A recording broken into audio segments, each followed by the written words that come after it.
Magandang araw po sa inyo mga ka-chicken. Kumusta po kayo dyan? Welcome back po dito sa aking channel. Okay, ngayon po sa video na ito, isi-share ko po sa inyo kung paano po ako nagsimula dito sa aking pagmamanukan, dito sa aking backyard free range chicken. Kasi may mga nagtatanong sa akin kung paano daw po ako nagsimula dito sa aking pagmamanukan. O kung ano po yung mga ginagawa ko, o ba't dumami yung mga manok ko. Isi-share ko po ngayon sa inyo kung paano po ako nag-umpisa dito. O taka yung mga ginagawa ko hanggang sa kasalukuyan po. Ngayon panoorin nyo lang po to ang video na ito. Pero bago yan, kung bago ka pa lang dito sa aking channel, huwag nyo po kalimutang mag-subscribe at i-hit yung notification bell para updated po kayo sa mga susunod nating video. Maraming salamat po. Dito po sa akin mga ka-chicken, nagsimula lang po ako sa 3 manok. 2 babae at 1 lalaki. Trio po bigay ng aking kaibigan para libangan ko lang po. Pero bago po yan, nagalaga na ako ng mga pato. Ito po yung inalagan ko, pinaparami ko. Dito po sila sa aking area. Kung makikita nyo, ito po yung area ko noon. Dito ko po inalagaan yung aking mga pato. Kaya nakakatuwa naman po sila at saka madali din po silang paramihin itong mga pato natin. At saka mabenta din kasi may mga bumibili. Tapos itong mga pato ko, nalagang kong pato, napadami ko po sila, tumabot po sila ng mahigit 200. Kaso lang sa kalaunan hindi na kaya linisin yung mga ipot nila kasi sa sobrang dami nila. Tapos kung umuulan, sobrang baho po, lalo na't nasa gilid lang ng aming bahay. Kaya dinispatsa ko na po yung mga pato ko, binibenta ko, saka pinangulam namin. At saka dito na din po ako nagsimula na mag-cultivate ng asola para alternative na pagkain ng aking mga pato. Napakaganda po, nakakatipid tayo at saka masustansya pa para sa ating mga alagang hayop. Yung ginagawa ko dito, yung ating asola, hinahaluan ko po ng feeds para lasang-lasa talaga ng ating mga alaga. Nagsimula na po akong mag-alaga ng pabo at mga manok. Sila na lang po yung pinaparami ko. At saka dati po nag-alaga na po ako ng manok panabong kasi tinatry ko po. At saka ang manok po na ito ay nanalo po ng 2 beses. Yung una wala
po siya ng range net.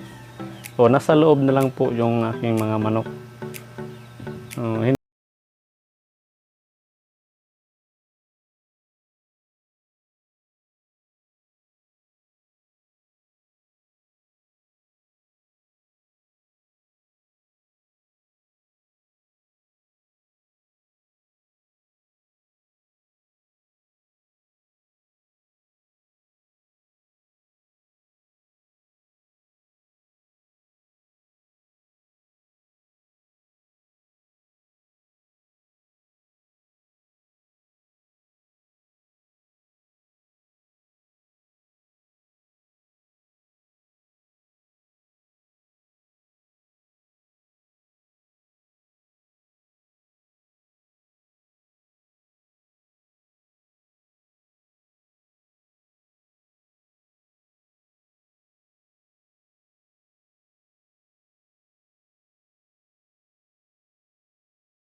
kung nag-aalaga tayo ng mga manok, mga ka-chicken.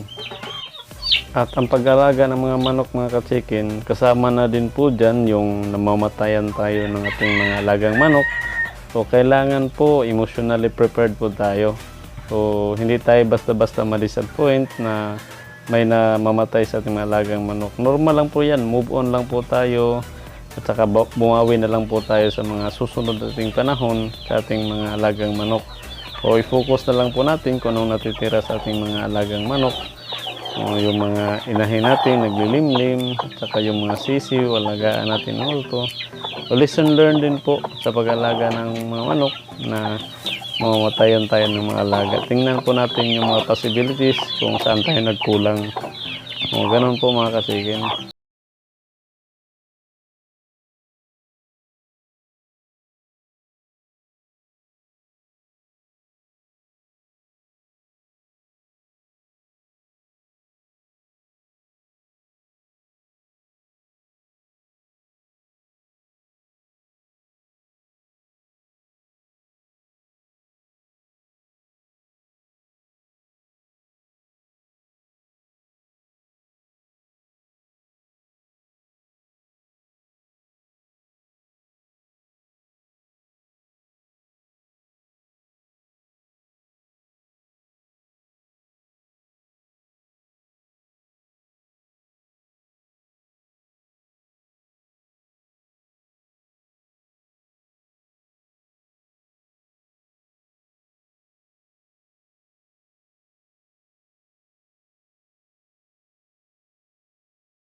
Mga ka-chicken, kung balak nyo pang mag-alaga ng mga manok o may plano pa kayong mag-alaga ng mga manok at saka wala pa kayong experience, I suggest po na magsimula lang po kayo ng maliit lang po. Huwag po agad yung maramihan.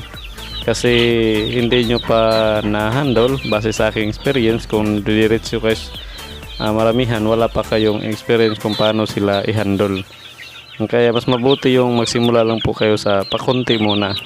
Halimbawa sa mga 5 hanggang 10 mga manok, o kung malawak naman yung area nyo, pwede mga hanggang 50 heads for experience nyo muna, parang experimental nyo.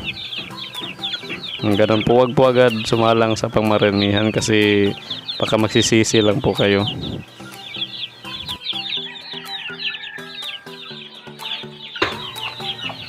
Free range chicken po yung napili kong alagaan mga ka-chicken kasi hindi po sila sensitive sa pagkain.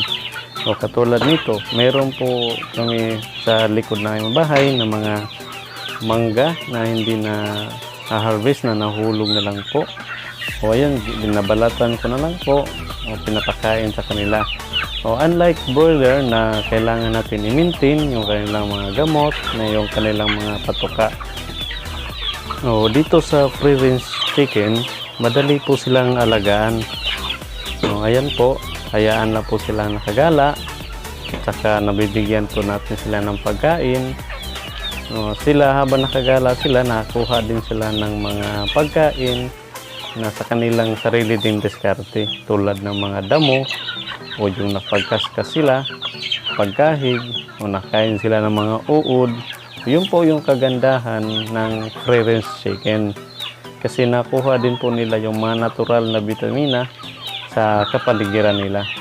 Na binabalik talaga natin sila sa kanilang natural habitat talaga. Kung ano yung mga ugali nila na ginagawa bilang isang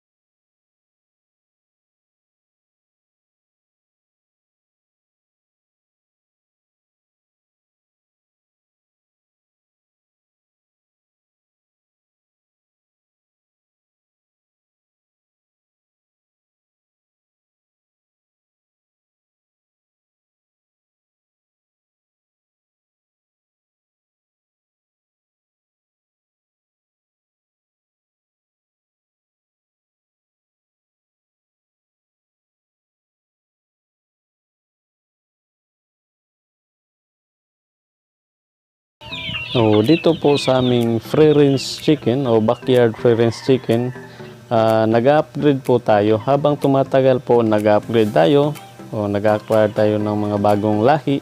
O ito tulad nito, mga heritage chicken, itong mga Rhode Island Red po. Kasi balak po natin i-upgrade pa yung mga alaga natin. Aside sa naiwasan natin yung mga nagiging inbreeding nila, nagkakaroon po tayo ng pag-upgrade sa ating mga alaga. Yung mga ito talaga yung kagandahan ng mga manok na ito talaga yung mga pang free range chicken kasi lumalaki po talaga sila, tapos magaling po silang mag-produce ng mga itlog. Unlike native chicken, maganda din po naman pero kaso hindi sila masyadong lumalaki. Yun po yung kagandahan. Aside may mga heritage chicken tayo, meron din po tayong mga pabo. Ayan po. Na yung nakakatuwa na mayroon tayong mga inalagaan talaga.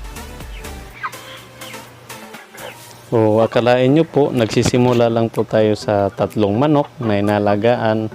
Tsaka bigay lang po yan ng isang kaibigan. At saka ngayon, nag-upgrade na tayo. Marami ng mga manok. Tapos ngayon may mga heritage breed pa tayo na dinadagdag dito sa ating manukan. Kasi nakatuwa po silang alagaan mga ka-chicken. Target po natin na sa mga susunod na mga araw na makapag-produce pa tayo ng maraming breed na itong heritage chicken. Ang sarap po mga ka-chicken na maparami natin sila. O di okay na yung mga pang-ulam natin kung gusto nating magkatay ng manok, at saka pwede din po tayong magbenta. Yun po yung target natin na paramihin sila. Alagaan sila ng mabuti, paramihin pa talaga sila ng husto. Tsaka ngayon, may bago na naman tayong additional na breed, heritage breed. Ito po yung Hubbard. Napakaganda po nilang alagaan mga ka-chicken kasi lumalaki po ang mga manok na ito. Yung mga manok na ito mga ka-chicken, para sa kalaman ng lahat, hindi pa nakakalam, ito po ay meat type po siya. Katulad ng Rhode Island Red. Yung Rhode Island Red po ay meat type at saka egg type po, dual purpose. Ito pong Hubbard, meat type po siya.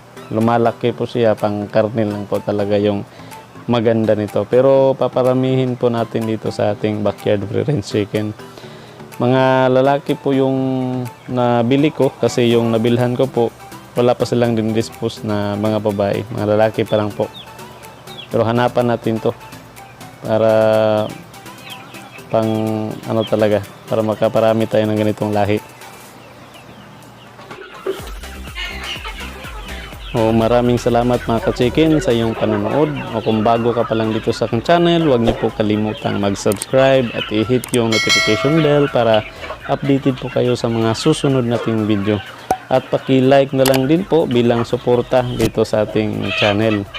Maraming salamat po. Ingat po kayo dyan palagi. Saan man kayo. God bless po. Stay safe po kayo dyan. Maraming salamat po.